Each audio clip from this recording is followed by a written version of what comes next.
Start more US based e-learning platform. మీరు కూడా slot book చేసుకోవాలంటే ఈ నెంబర్కి కాల్ చేయండి. Welcome back to the channel. So in the previous video I told you about the parts of speech. Parts of speech లో verb ఎంత important అనేది previous వీడియోలో చెప్పాను.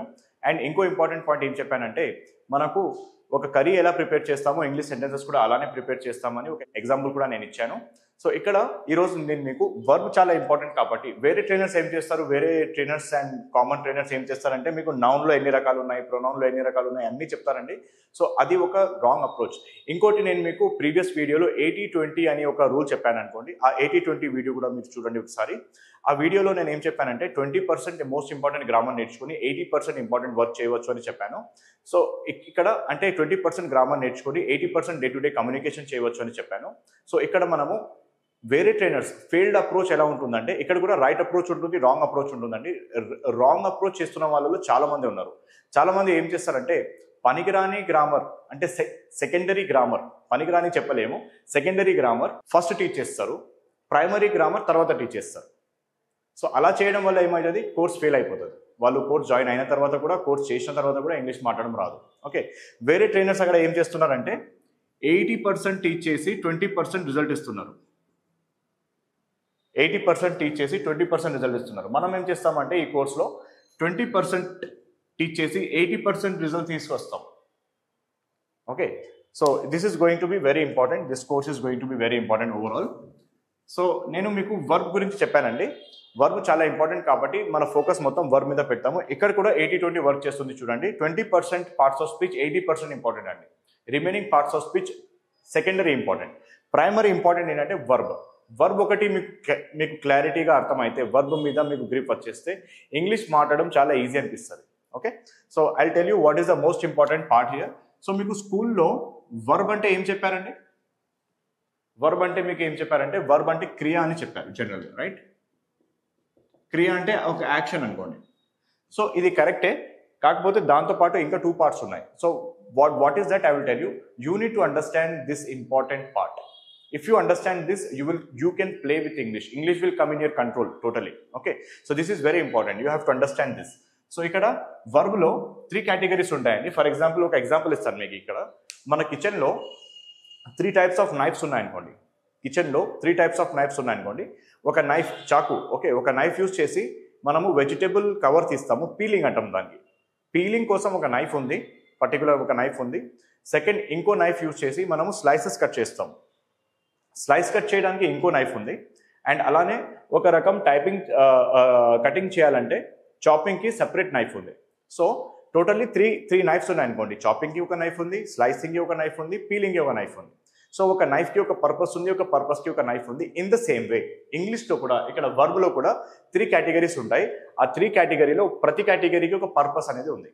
ప్రతి కేటగిరీకి ఒక పర్పస్ ఉంది. ఓకే, సో ఆ కేటగిరీకి పర్పస్ ఏంటనేది నేను ఇక్కడ రాస్తాను. 3 కేటగిరీస్ ఏంటి ఫస్ట్ రాస్తాను. సో 3 కేటగిరీస్ ఏంటంటే ఫస్ట్ వచ్చేసి ప్రైమరీ, రైట్? ఫస్ట్ వచ్చేసి ప్రైమరీ వర్బ్ ఉంటుందండి.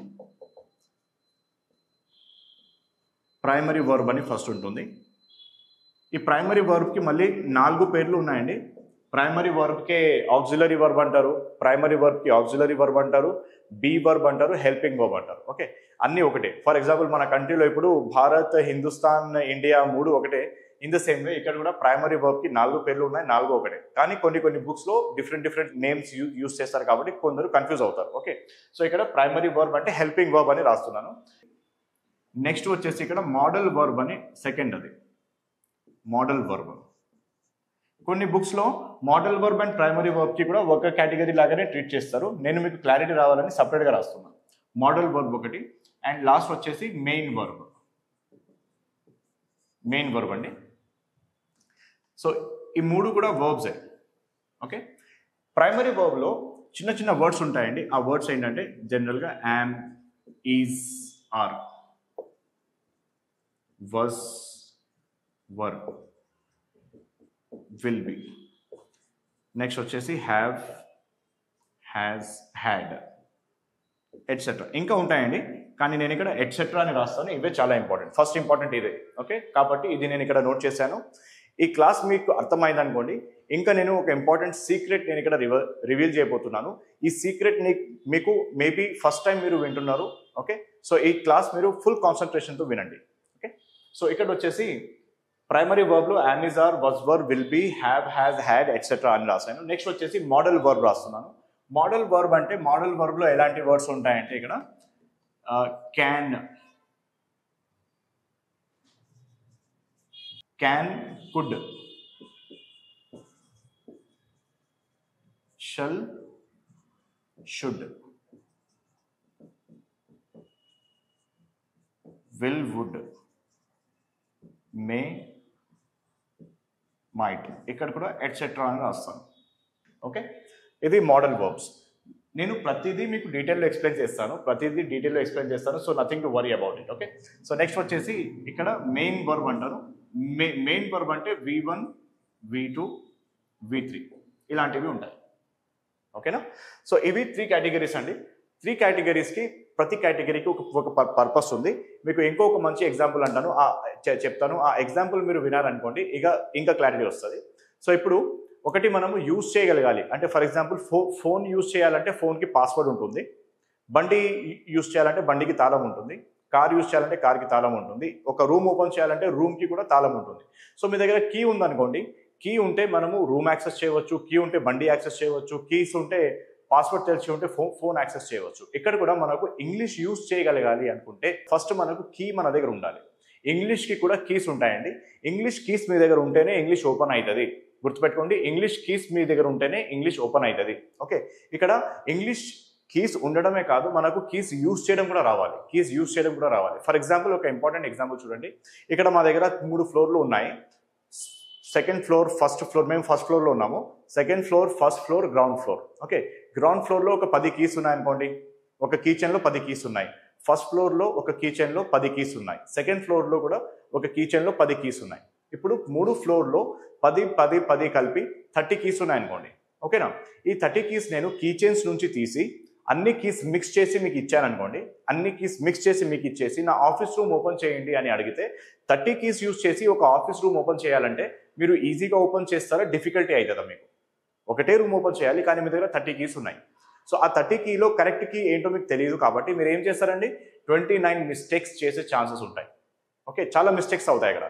సో ఇక్కడ కూడా అలానే ఉందండి. ఇక్కడ ఏం జరుగుతుందంటే ఇంగ్లీష్కి కూడా కీస్ ఉంటాయని కదా, ఇంగ్లీష్ కీస్ ఏంటంటే ఇవే English keys, these are English keys. ఈ కీస్ మీ దగ్గర ఆల్రెడీ మీ మైండ్లో ఉన్నాయి, ఇవన్నీ ఉన్నాయి. మీరు చిన్నప్పటి నుంచి స్కూల్లో, క్లాస్లో, ప్రతి క్లాస్లో am, is, are, was, were, will be చాలాసార్లు మీరు యూజ్ చేశారు, మీరు ఎగ్జామ్స్ కూడా రాశారు. ఈ కీస్ అన్ని మీ మైండ్లో ఉన్నాయి, కానీ ఎలా ఉన్నాయండి, అన్ని మిక్స్డ్ అయి ఉన్నాయి. అన్ని మీ మైండ్లో కీస్ అన్ని మిక్స్డ్ అయి ఉన్నాయి. V1 ఎలా యూజ్ చేయాలి, V2 ఎలా యూజ్ చేయాలి, అన్ని టాపిక్స్ మీ మైండ్లో మిక్స్డ్ అయి ఉన్నాయి. కాబట్టి ఇంగ్లీష్ మీరు యూజ్ చేయాలనుకుంటే, మాట్లాడాలనుకుంటే మీరు ఏం చేస్తున్నారు, అక్కడ మిస్టేక్స్ చేస్తున్నారు. అంటే రైట్ ప్లేస్లో రాంగ్ కీ యూజ్ చేస్తున్నారు. రాంగ్ కీ యూజ్ చేయడం వల్ల మిస్టేక్స్ అవుతున్నాయి. సో నేను ఇప్పుడు బిల్డింగ్ ఎగ్జాంపుల్ చెప్పినా కదా, ఆ బిల్డింగ్ ఎగ్జాంపుల్లో మళ్ళీ ఆ 30 కీస్ మళ్ళీ సెపరేట్ చేసి first floor keys first floor కిచెన్లో, second floor keys second floor కిచెన్లో, థర్డ్ ఫ్లోర్ కి ground floor keys ground floor కిచెన్లో మళ్ళీ వేసి నా ఫ్లోర్ ఫస్ట్ ఫ్లోర్ కీస్ చూపెట్టి, నా ఆఫీస్ రూమ్ కీ మీకు చూపెట్టి, మీ ముందు నేను ఆఫీస్ రూమ్ ఓపెన్ చేసి మళ్ళీ మీకు ఆఫీస్ రూమ్ ఓపెన్ చేయమని అడిగితే అప్పుడు మీరు ఒకటే కీ యూజ్ చేసి ఆఫీస్ రూమ్ ఈజీగా ఓపెన్ చేస్తారా, డిఫికల్టీగా ఓపెన్ చేస్తారా, ఈజీగా ఓపెన్ చేస్తారు. ఇన్ ద సేమ్ వే నేను ఇక్కడ ఏం చేస్తానంటే ఈ కీస్ కూడా క్లాసిఫై చేశానండి, మీకోసం క్లాసిఫై చేశాను. ఈ కీస్కి మళ్ళీ నేను సపరేట్ చేశాను అనుకోండి. ఇంగ్లీష్లో కూడా అలానే చేశాను. ఇక్కడ ఏం చేశాను, ఇక్కడ మీరు చూస్తే ఇక్కడ ఒక కీచెన్ ఉంది, సెకండ్ కీచెన్, థర్డ్ కీచెన్ అనుకోండి. ఫస్ట్ కీచెన్లో ఇక్కడ 8 to 9 కీస్ ఉన్నాయి, ఇక్కడ కూడా 8 కీస్ ఉన్నాయి, థర్డ్లో కూడా 3 కీస్ ఉన్నాయి. ఈ కీస్ పర్పస్ మీకు క్లారిటీగా అర్థమైతే ప్రతి కీ ఎలా వాడాలనేది నేను మా కోర్స్లో మీకు డీటెయిల్గా ఎక్స్ప్లెయిన్ చేస్తాను. ఓకే, ఈ కీస్ మీరు అర్థమైతే, ఈ కీస్ యూస్ ఎలా చేయాలి తెలిస్తే, ఇక మీరు వాడడం నేర్చుకుంటే మీకు ఇంగ్లీష్ మొత్తం మీ కంట్రోల్లోకి వచ్చేస్తుంది. Just these keys are so much important, very much important. Okay, so you can copy this in your book if you want. Thank you very much. Suman టీవీలో మీ పర్సనల్ అండ్ బిజినెస్ ప్రమోషన్స్ కోసం కింది నెంబర్కి contact చేయండి.